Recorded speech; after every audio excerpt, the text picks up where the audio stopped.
Il y a 40 ans, en Afrique du Sud, des milliers d'écoliers noirs de Soweto sont sortis dans la rue pour défier le régime d'apartheid et réclamer leur droit à une éducation de qualité dans leur propre langue. La répression de ces manifestations a été sanglante. C'est cette date que l'Union africaine a choisi pour rendre hommage aux enfants du continent. L'Afrique est un continent jeune. Le Burundi est un pays jeune et nous devons faire les efforts et les investissements nécessaires pour assurer l'avenir de notre jeunesse. Ma présence ici parmi vous, aux côtés des autorités burundaises, est justement une confirmation de la volonté et de l'engagement de l'UNICEF, mais aussi des agences du système des Nations Unies et des organisations nationales et internationales travaillant pour la promotion de l'enfance à continuer de travailler avec le gouvernement.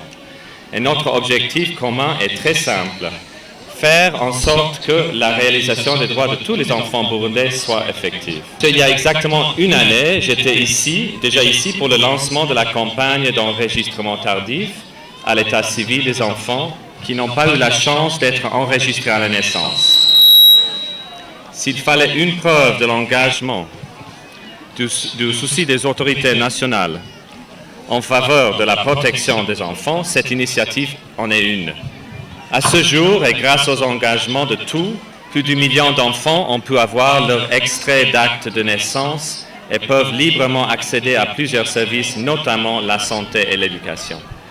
Le Burundi est fier de ce résultat et l'UNICEF remercie la collaboration entre le gouvernement et ses partenaires qui va se poursuivre au courant de cette année 2019 pour toucher plus d'enfants, y compris ceux affectés par les situations humanitaires, dont les retournés et les déplacés internes. Je voudrais aussi remercier tous les acteurs au niveau des provinces, communes et collines qui ont contribué à ce résultat, y compris les gouverneurs des provinces, les administrateurs communaux, ainsi que les comités de protection de l'enfant qui ont activement participé à la mobilisation communautaire.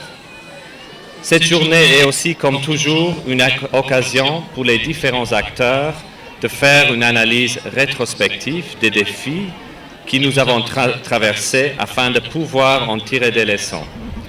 Nous avons travaillé avec le ministère des Droits de la Personne humaine, des Affaires sociales et du genre pour ramener les enfants en situation de rue dans leur famille et soutenir leur réintégration, y compris la réintégration scolaire. Il reste encore des enfants dans la rue et nous devons nous mobiliser davantage pour nous assurer qu'ils reçoivent les soins, l'attention et l'amour auxquels ils ont droit de la part de nous tous, à savoir les parents, les familles, les autorités et les partenaires. Car rien ne se fera sans vous, les citoyennes et les citoyens. Nous devons continuer à prendre soin de tous les enfants au Burundi comme s'ils étaient les nôtres.